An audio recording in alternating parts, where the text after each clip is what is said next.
Hey guys, glad you stopped by. I'm getting ready to bake, and I'm getting ready to bake a recipe out of my new baking cookbook. So excited. So today we're going to do a Sandtorte cake. It is very similar to a pound cake. And it came out of B. Dylan Hollis's new cookbook, and it's more of a baking book.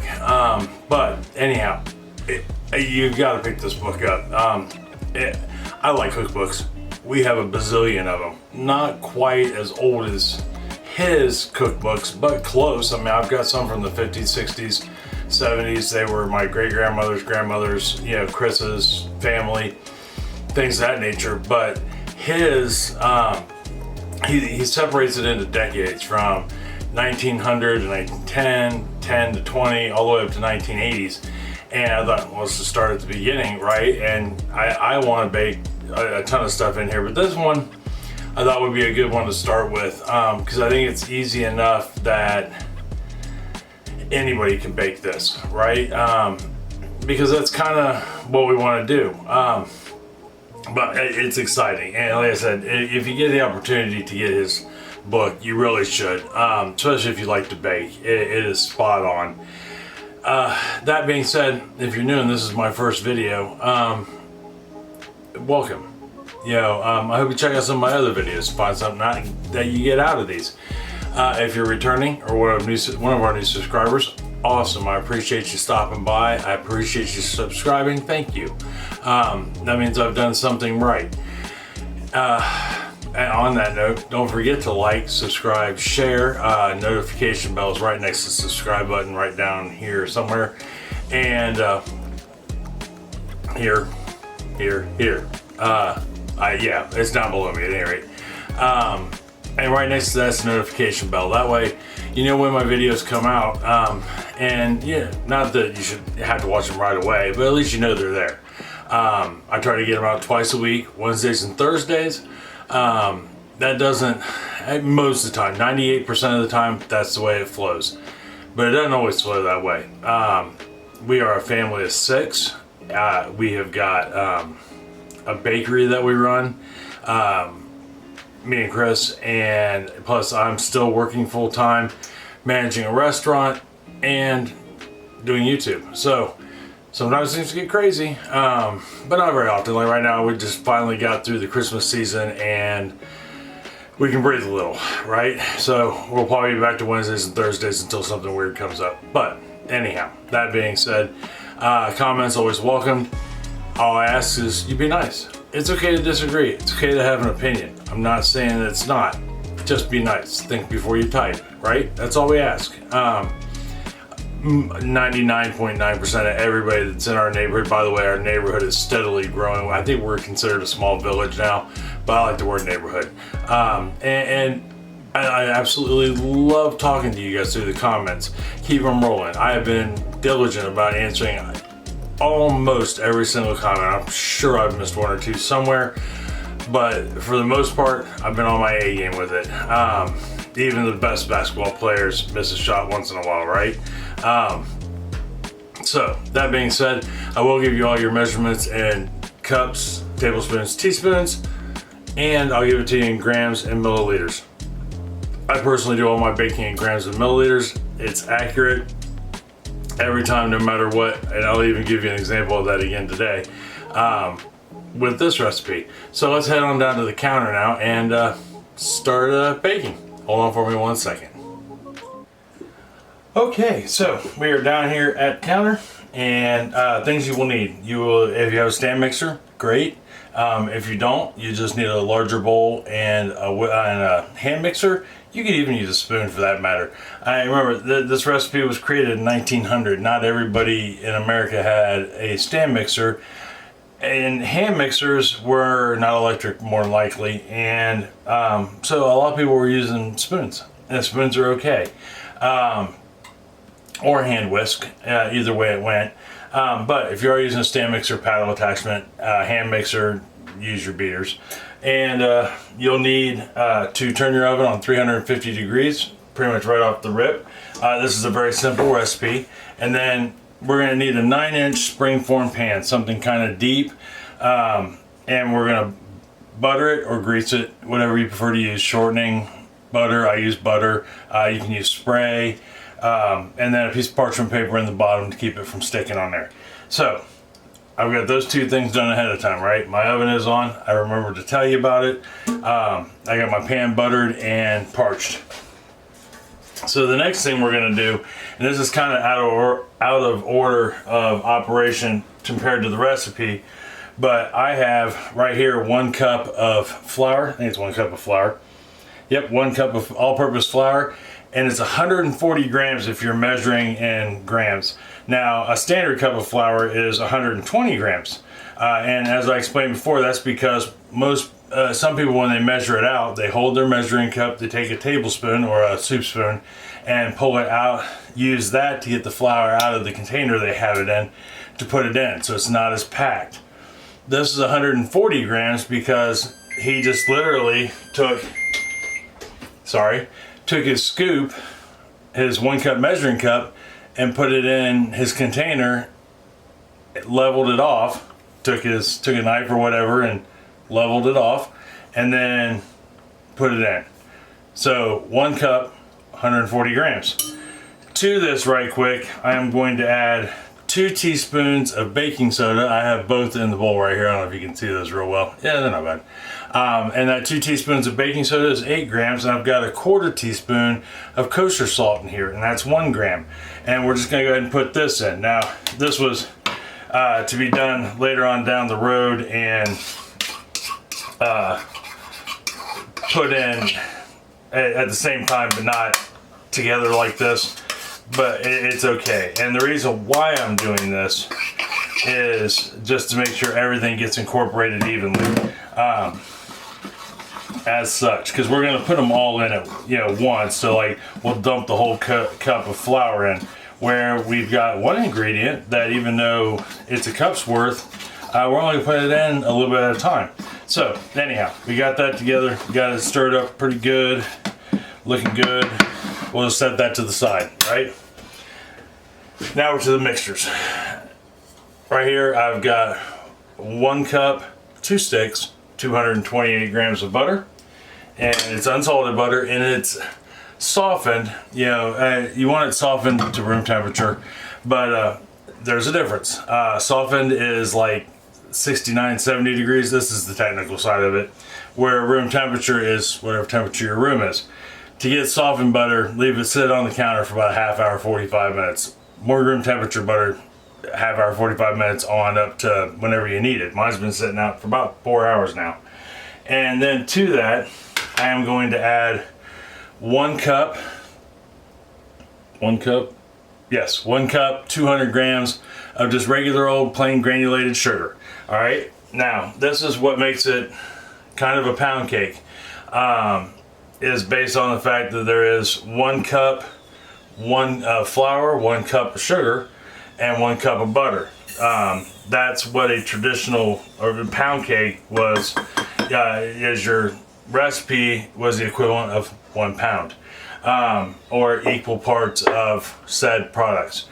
But we're gonna take our butter, our softened butter, and our granulated sugar, and we're gonna go ahead and mix this. We're gonna beat it until it's light and fluffy like mashed potatoes, right? Okay, so we've let that mix. We've beaten it to death until it's light and fluffy. Now, I'll explain to you real quick what light and fluffy is.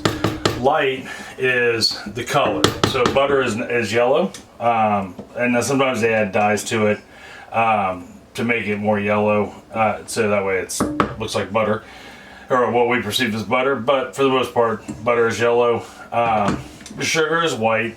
And if you beat your butter long enough, whether there's sugar in it or not, it will turn a lighter color. And you want to make sure you scrape your bowl. Now, I actually stopped a couple times in between while this was mixing and scraped it down just to make sure we had everything going. But fluffy means it looks like a cloud or mashed potatoes. You've gotten some air incorporated into it. Right there we go, just like that. So We have it basically, the best way to describe it, at least in my mind, is it's mashed potatoes. Only it's mashed potatoes made out of butter and sugar, which is awesome, I guess. And we got that. So the next thing we do is I have got 6 egg yolks right in here. Now you can see one of them is broken. That's okay. So I've got 5 whole egg yolks, 1 broken egg yolk. Do not get rid of the egg whites. We will need them. We're going to fold them in later on. But we're going to put these egg yolks in with the beater running, lower speed, one at a time, and get them incorporated really well. Alright, so we got each of our 6 eggs in there, and our egg yolks. You know, like I said, we reserved our whites, and we're going to give this a real quick to scrape down, make sure we don't have any streaks in there or anything like that. You can never scrape down your bowl enough. You just want to, that way you know you're getting things incorporated. Like if you can see in the bottom of this bowl right now, you would see that the bottom is a little paler than the top. And that's because the beater, even though it hits a good majority of the bowl, doesn't hit all the bowl. Even your hand mixer's that way too, unless you have some weird bowl that mixes them, you know, it conforms to your beaters. But that being said, most of the time you don't. So you want to try to scrape as often as possible, you know, at least in between every addition to your thing, to your cake or cookies or whatever you're making. All right, so the next thing we're going to throw in here, and I don't really have a measurement for it, is the lemon zest. It is the zest of 1 lemon. 1 lemon. And if you don't know what I'm talking, I don't know if you can see it, I think you can. See the shiny darker parts? That is the peel, right? And below that, the not so dark part, the white part pretty much, is the rind. Don't want the rind. And you'll know when you get the peel off, the zesty part off, because you'll feel the change in texture on the lemon with your zester, you know, or your microplane. Nobody told me that. You know, I just kind of found that out on my own. You get that rind in there, you'll know it because it will be bitter. It just plain out bitter. So anyhow, we got our zest in there. That's about a teaspoon to maybe a half a tablespoon, depending on whether you mush it down or not. So we're gonna get that in there. Now this next one, I don't have a substitute for. I'm gonna guess you could probably use vanilla, but not 3 tablespoons worth, more like maybe 8 tablespoons worth. And it's rum. I am using a golden rum. Now, I know you're saying to yourself, Brian, I don't drink, and I don't want to get my kids drunk. You're not. The alcohol will burn off of this. You're just strictly looking for the flavor of the rum, which I think is going to be enticing. The recipe itself called for a golden or black rum. I own lots of alcohol. I don't really drink at all, ever, really. But I use it to cook with. I have a bottle of cognac that I use to cook with. I have a bottle of rum and a bottle of bourbon. All those are to cook with. I've got vodka that I make vanilla extract out of. Just started doing that this year too, which if I think about it, I will run downstairs at some point and grab a jar of it and show you where we're at. It's really kind of cool. But anyhow, I've got 3 tablespoons, 45 milliliters of rum that I'm gonna put in here. And then we're just gonna mix that in. We're gonna incorporate that real well. Okay, so we have our lemon zest and our rum incorporated in there real good. We mixed it in really good. So now we're just gonna turn this on low, and our next ingredient is 1 cup, 128 grams of cornstarch. So with the cornstarch, we're gonna take this and we're just gonna put it in 2 tablespoons at a time while the mixer's running. And we're gonna let this go until it's smooth, right? Till the batter is smooth. But we wanna make sure we put our whole 2 cups in there. So I'm gonna wait till that 2 tablespoons disappears, and then I'll add another 2, and then we'll just keep doing the process until it's gone. Okay, so we've mixed this until it's smooth, and I'm guessing, I mean, it's not like this is a step-by-step tutorial in the book. It's a recipe. That the reason why we went till it's smooth is cornstarch can get lumpy if you're not careful. So if you don't pay attention, you know, and make sure it's smooth, then you could end up with lumps of cornstarch in your cake.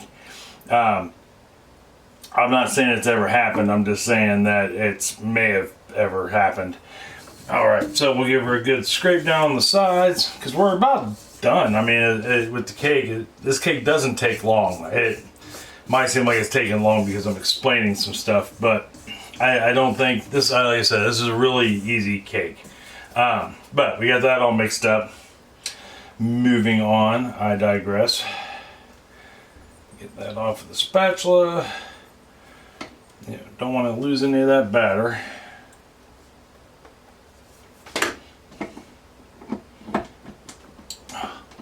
There we go.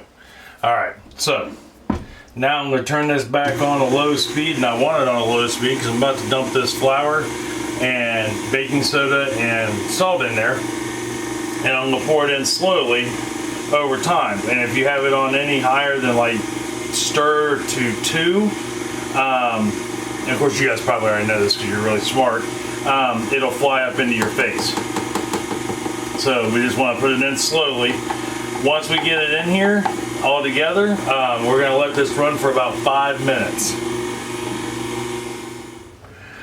Okay, so we got our we let our batter beat for about 5 minutes, at least 5 minutes, and I stuck it in a separate bowl. 2 reasons. A, we're about to make some. We're going to take our egg whites and whip them into a topping, to a meringue.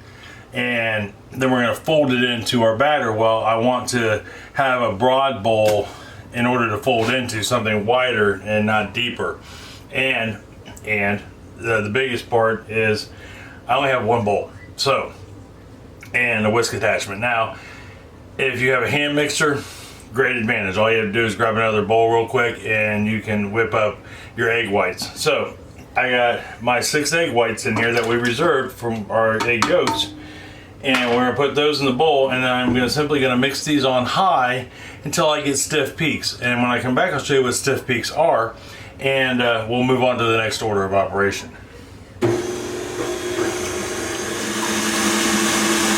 Alright, I do believe we are at stiff peak stage. Now, there's a couple different ways to tell. I mean, like, the fact that I can pick that stiff, right? I can pick that up, I can hold it like that. Now if this were like whipping cream that we were making it out of, you would dip it like that, and I don't know if I can get it to do it, but I don't know if you can see it or not, but like right there, how that stands up straight, right there at the top, that would be a stiff peak. So, but we are stiff. Now you can over whip, and with a meringue's case, if you over whip, it'll actually start to break down.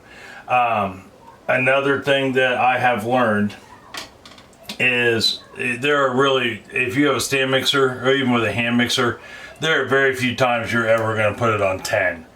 Even when I'm making royal icing or I'm making whipped topping, I never hit 10. Very rarely do I hit 8. I am very comfortable with 6 and to go a little longer, that way I have more control over it. And in this case, I just still didn't hit 10, I was on 8. But what we're going to do is, now that we've got this mixed, I'm going to turn my stand mixer on for no reason. Actually, let's go ahead and move this real quick. Oh, get it out of the way. If you are new to my channel, you're literally looking at my whole kitchen. My kitchen behind you is a cabinet, a window, and a door. And that's it. It's really kind of small. It's a small galley kitchen. So we're going to put this in 3 parts and fold it in. So we're going to take about 1/3 of it, like such, and then we're going to fold this in by doing a circle and a swoop.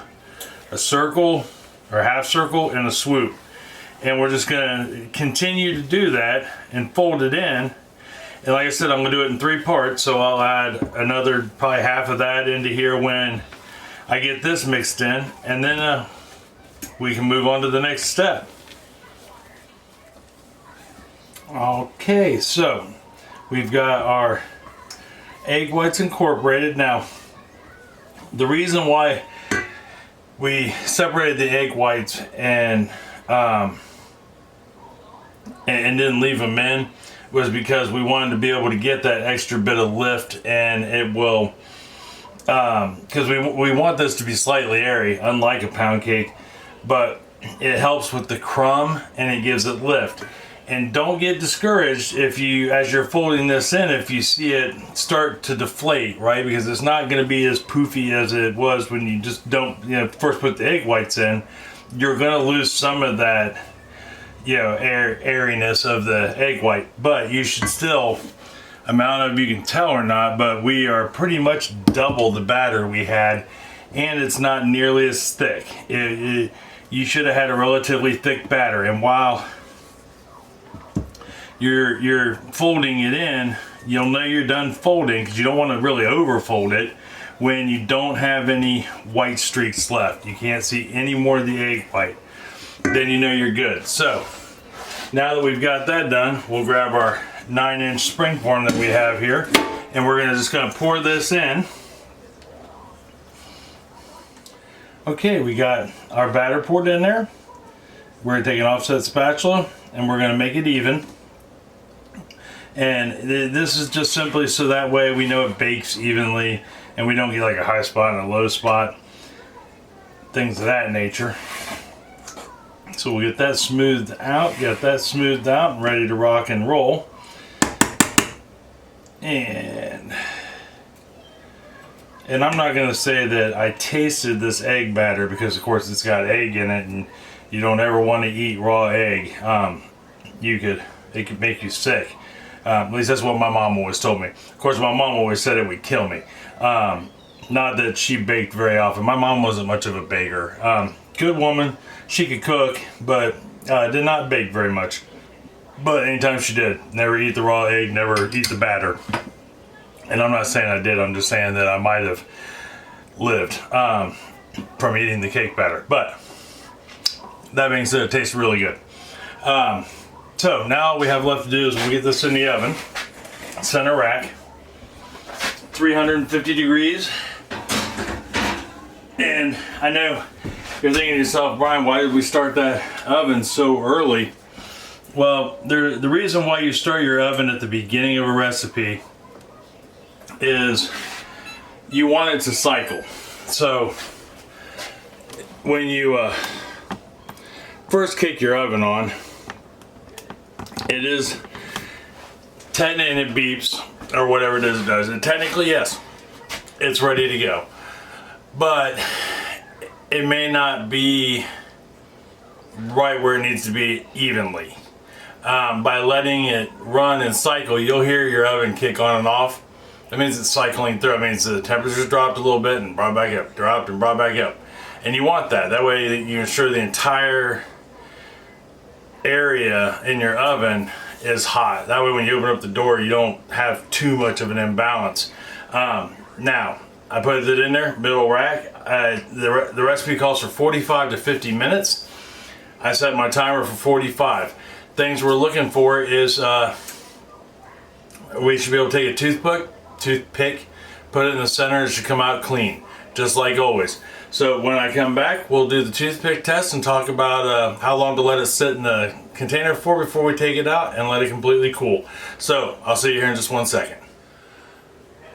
Okay, so we just pulled the cake out of the oven, and if I can, here, maybe it'd be better if I bring the camera in. But I want to show you some things to look for. We'll go ahead and give it the poke test. Now I did let it go for a total of 48 minutes. When I checked it at 45 minutes, it was still a little moist on the top. Yeah, so I let it go a minute at a time until I was satisfied with the fact that it wasn't moist on the top anymore. So now, a couple things to look for. Like right in here, see how it's not connected to the side of the pan anymore? That's a good sign.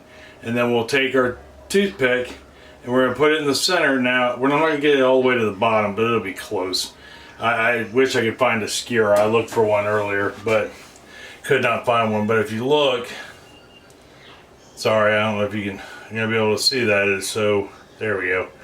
But there's no moisture on that, just a little bit of crumb. If I can keep it in focus, that would be even better.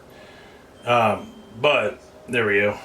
If you'll see, there's just a little bit of crumb on there, not any moisture. That's what we want. So what do we do next? Well, next we're gonna let this bad boy sit and rest in the pan in the spring form for about 10 minutes. And then when that 10 minutes is up, which I have 5 minutes left now, we're going to take it off the springform pan and let it sit and cool till room temperature. So we'll unlock it and we'll take it off the pan itself. I'm going to leave it on the parchment paper though, just so it has a barrier between the parchment paper and the rack.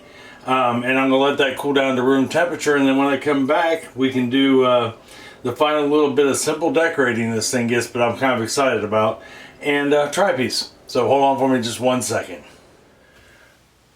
Alright, so our cake is done. We let it cool. Right here we are. Now, I don't remember whether or not, I guess I could look. It had a crack in it, but this one does. And that's alright, I'm cool with it. It's not like I'm taking it out for contest. But it is very pound cake like. That is no lie. So I want to try something that he did on his, and that was he took a doily and put it over the top of his. Well, I'm assuming this is how he did it. He had just mentioned it in the writings. He didn't actually, it's not like I watched a video on this. So all I had was literally a recipe and a picture. But we'll put the doily over top of it like that. And then I've got some powdered sugar in this jar, and I've made it a sifter basically, or a shaker. And we're going to shake this on top of it.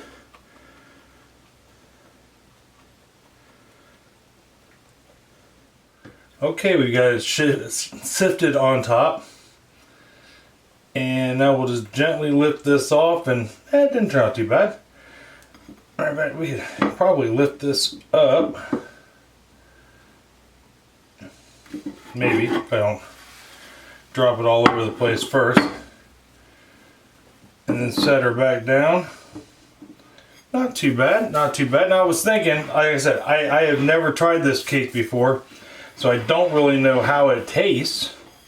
But I know I have some cherry filling and some raspberry filling left in the fridge that I think that would be delightful with this. But not too bad. I think I'd use a different doily the next time. I think that's kind of cool. So let's cut us a piece and see how it is all going to work out there. Holy cannoli, I got powdered sugar everywhere. I am quite the mess maker. Whoa.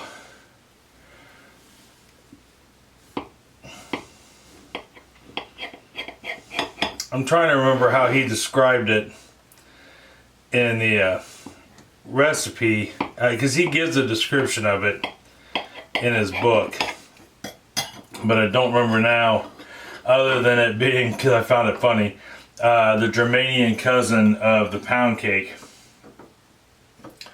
but with a tender crumb. And it has a beautiful crumb to it. That is no lie. That's really nice.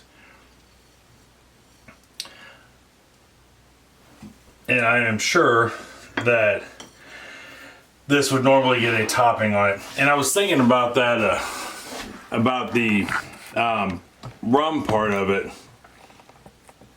And I really do think that, let's say if you don't like rum, even though it and this is without having tasted it. If you didn't want to do the alcohol thing, maybe it's not your thing at all, which I understand completely. I really think you could do the vanilla portion of that. Yeah, use a vanilla extract and just put in a like maybe a tablespoon's worth of vanilla versus the 3 tablespoons of rum. And I think you would be okay. But let's give this a shot and see how it tastes.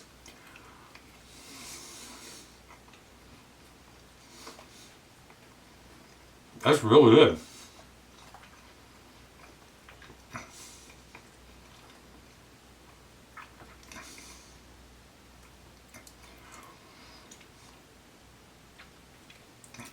It's got a rum flavor to it, for sure. But the cake itself is very tender. But it is very pound cake like, for sure. No doubt about it. But it does have a golden rum taste.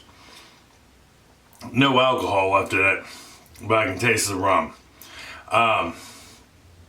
I think if I were to make this again, which I'm sure I will because it's really good, I would replace some of the rum with some vanilla or a flavored extract of some sort. Now, that being said,